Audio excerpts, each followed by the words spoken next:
Hey, what's up guys? This is Anthony from Anthony's Customs, and for this review we are looking at the Figma Iron Man. Finally, we got the Iron Man from Avengers from Figma. This is the Mark 7. Just for a quick comparison, because a lot of people are asking me how big are these figures compared to the Legends. This is the Marvel Legends Iron Man that came out in the Avengers wave. I don't think we actually ever got a Mark 7. I don't remember, and I didn't feel like digging forever and ever.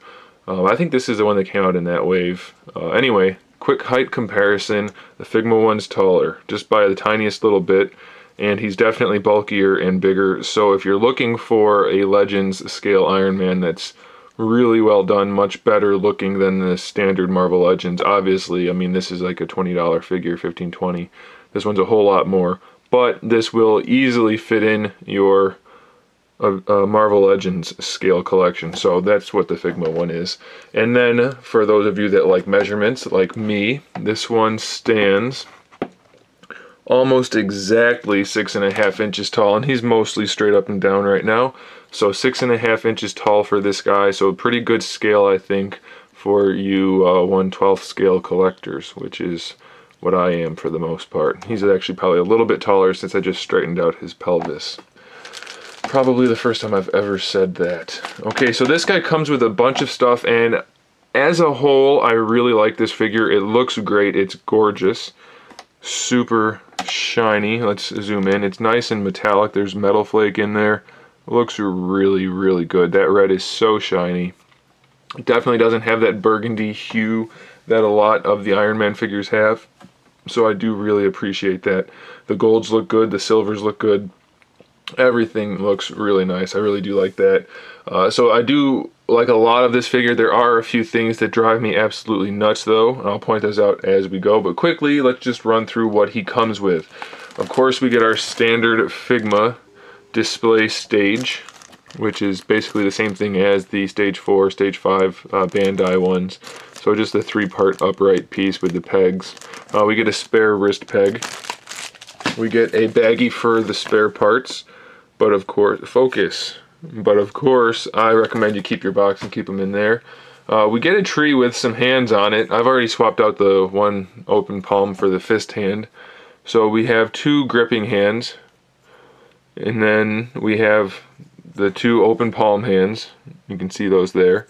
We have the 2, well, I guess it's technically a fist hand. This one, okay, so let's explain this quickly. So it's slightly opened. The thumb is open, but it's not meant for gripping. So they're basically fist hands, but they do technically have a little bit of an opening. And then, like I said, we have the 2 gripping hands. And then we have the 4 hands for holding the blast effects. We have the 2 that have the closed fingers. And then we have 2 that have the open fingers. These would be probably for the shooting. Then the other ones would be for the flying. Then we have the 2 blast effects for the hands. I'll put them on the hands and show you in a minute.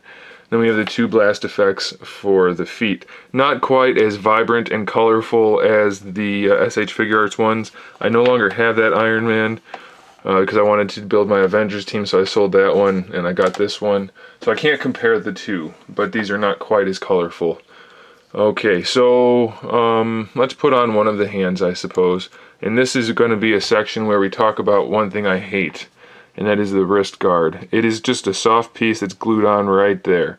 So let me have one of the hands here. Also, another thing I have to note, you have to pull out the wrist peg in order to use these hands. I'm not sure why they did that. That bothers me. I don't get that, and I don't know how easy that's going to be to do. Unless I'm just going crazy. I don't understand the whole pulling out the wrist peg thing. I haven't ever had to do that before on a figure, but I guess we have to on this. So let's see, maybe if I put a hand in there, we'll put this one in and try to pull out the wrist peg. Doesn't really feel like it wants to go.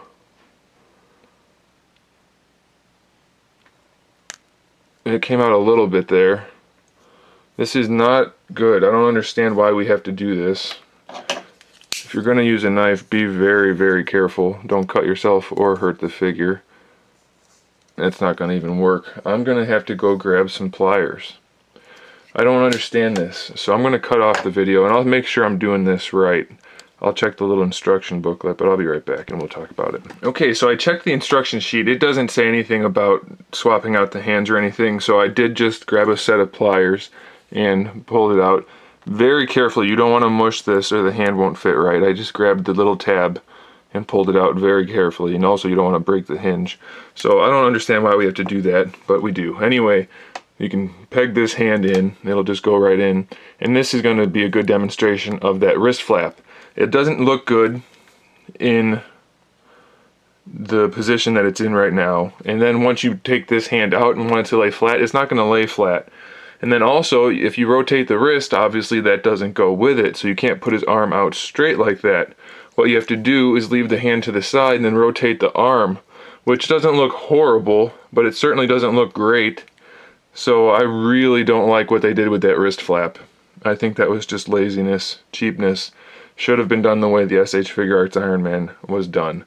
But it's not, I guess, a crucial flaw, but it is something to really consider.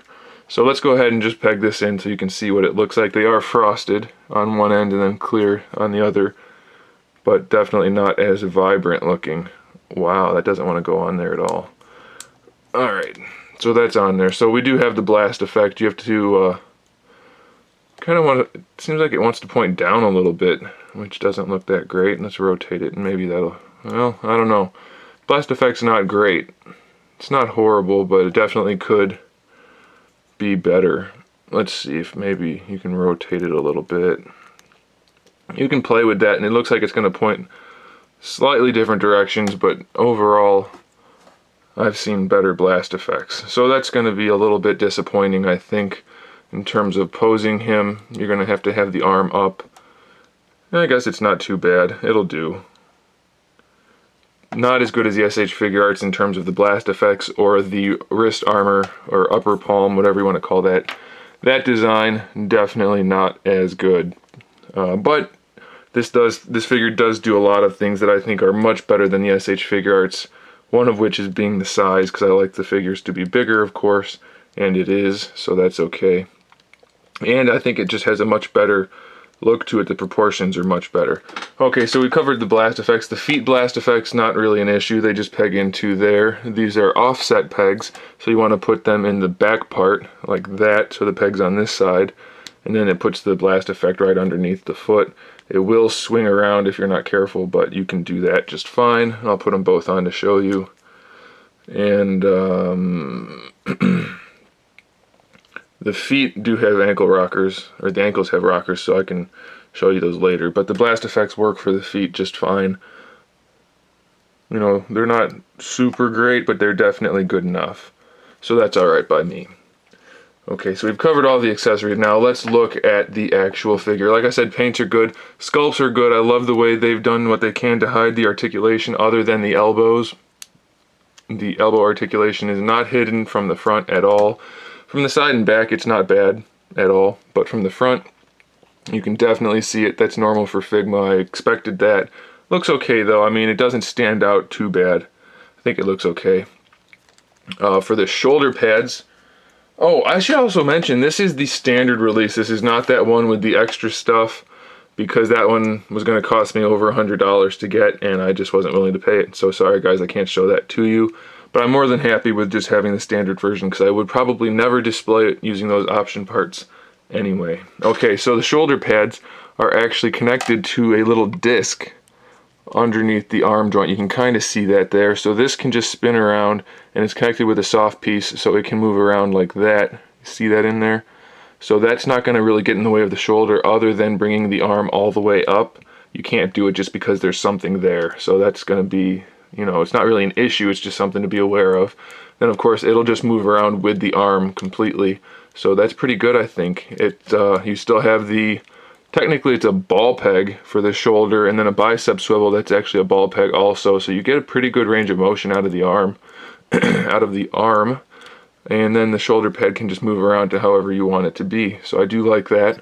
The elbow, standard Figma hinge like you already saw, so it hinges there. It can technically rotate at either joint, but there's no place to move there. So it will rotate at the forearm, which I said earlier you may need to end up doing in order to get the hand to be rotated where you want it.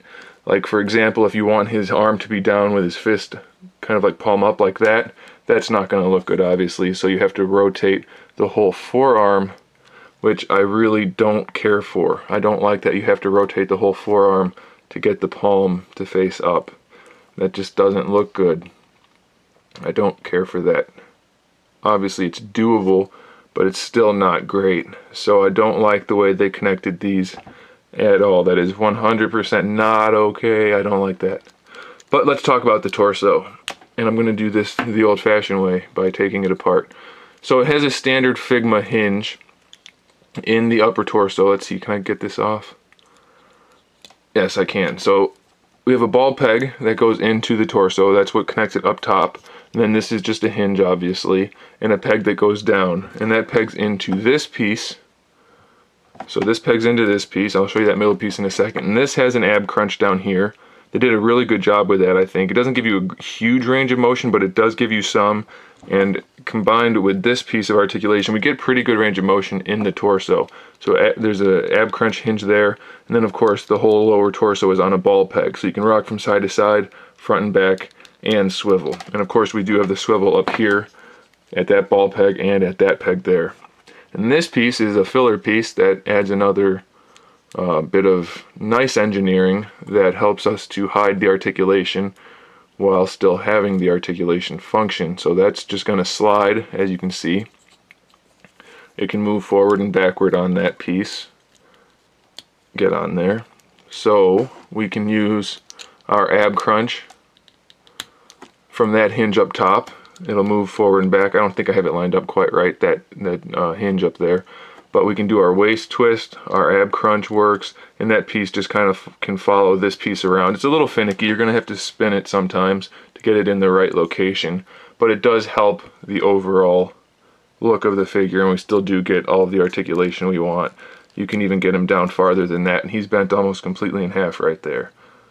And it's no problem at all. So I do think they did a really good job with that. I think this whole piece comes off for the effect part. Maybe this too. I don't know. Like I said, I don't have that, so I can't really tell you. The crotch piece is technically a floating crotch piece. It's just a three-way ball hinge that connects into the torso and then into each hip. So you can see the ball peg. I'm sorry, not ball hinge. So you can see the ball peg in there, and then of course that socket can move around on there. We can bring the leg almost, well not almost, we can bring the leg all the way forward, no problem. Of course it does get a little bit ugly down there, but it's not horrible. We don't have really any range of motion side to side. That is it right there. So just shy of 45 degrees. I guess that's probably good enough. You don't really need to do the splits, but it is worth noting. And then, like I said, that ball peg, obviously the socket can move on there. The socket itself lets the hip swivel around on that. And then there's also a ball peg down here. Doesn't give you a whole lot. You do get a little bit of a swivel and a little bit of extra articulation out of it, but that lets the lower thigh swivel around the upper thigh. We have a standard Figma knee joint. It is hidden fairly well by the knee design. It's not my favorite design in the world, but it definitely will suffice. Sometimes these pop off a lot, I'm told. This one doesn't do it at all.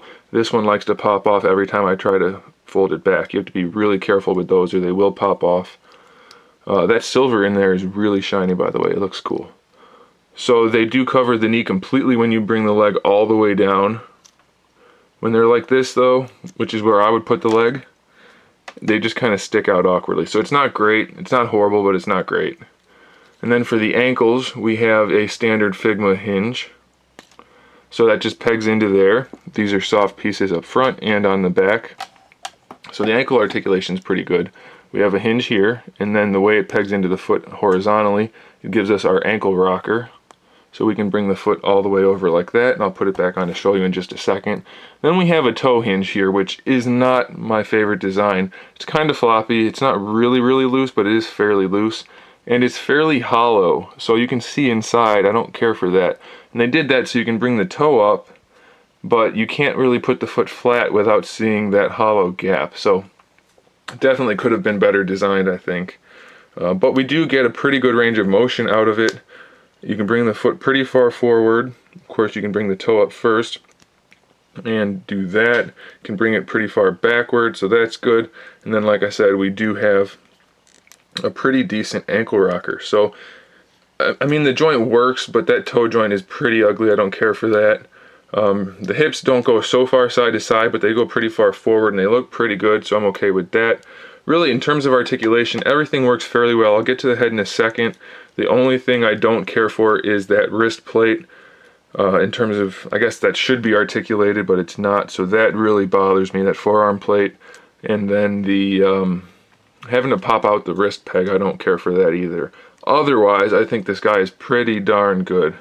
I haven't had too many issues. I haven't had the hips pop off. I've heard some people have had that issue, but I have not, so that's good. As far as the head goes, the neck is on. Can I get that off? Please come off. Well, the head's on a Figma neck joint, so it's a ball hinge with a ball peg, and that pegs into here. And then the neck is basically on, it looks like a double ball peg. I don't think there's any hinge in there. I can't really see, but it looks like just a standard barbell double ball peg. So pretty good range of motion for that. Of course, those little shoulder things that he has will inhibit the head some, but I think you can get enough range of motion out of it. He can look up just fine, look down pretty well. So I like I said, I'm really happy with this figure. I like a lot of things about it, a whole lot. Oh, did I not talk about the shoulders? I don't think I did. I did a little bit. It's a ball hinge okay, so it's a ball peg in the torso, then that's a ball hinge that you can see right there, and then it has this kind of bicep swivel ball peg connected to it. So that'll move around like that, and then ball hinge, which actually can move on top of that, but it won't really need to other than the hinge part. So you do get a pretty good range of motion out of the shoulders. I don't have any problem with them, and I think they look pretty darn good. I like the way they did that kind of floating shoulder armor. It lends itself to the nice aesthetic of the figure. So there it is, guys. I'm pretty happy with it, as I've said a couple times now. It's just those few issues are really bothersome to me. I wish they weren't there, but I think, I mean, the SH Figuarts ones do definitely do some things better, but I think this one, being a larger size figure, and just, it looks way better to me. The proportions look way better. The shiny red looks way better than the Iron Man from Iron Man 2 that I had from SH Figuarts. So I'm going to go ahead and say, without having looked at any of the new SH Figuarts Iron Man figures in person, I'm going to say to go with the Figma. It does have those few flaws. The wrist things drive me nuts, and that's a big thing for Iron Man, is to have the wrist work properly. But everything else, just, I think the pros outweigh the cons enough that I would go with this Iron Man over the other one. It just looks way too good. One thing I wanted to mention before I end the video is just, he does pose really well. I just spent a couple seconds here posing him, so I maybe can get him to tuck down a little bit farther. I can't quite get him down into that stance that they always show pictures of Iron Man in, but he does get really close without almost any effort at all. He can definitely do a nice kneeling pose, no problem. Everything looks really good. You can just, at his very maximum, you can kind of see inside a little bit, but otherwise the articulation's all hidden fairly well. And I will point out, I didn't mention it specifically, that he does have the flight stand peg hole in there, so you can get him in a flight thing, no problem. But it's just, they did the articulation so well. I just wanted to touch on that a little bit more before I end the video. So there's that. So there it is, guys. Thanks for watching. Stay tuned for more figure reviews, custom figures, and other good stuff. And in the meantime, keep collecting.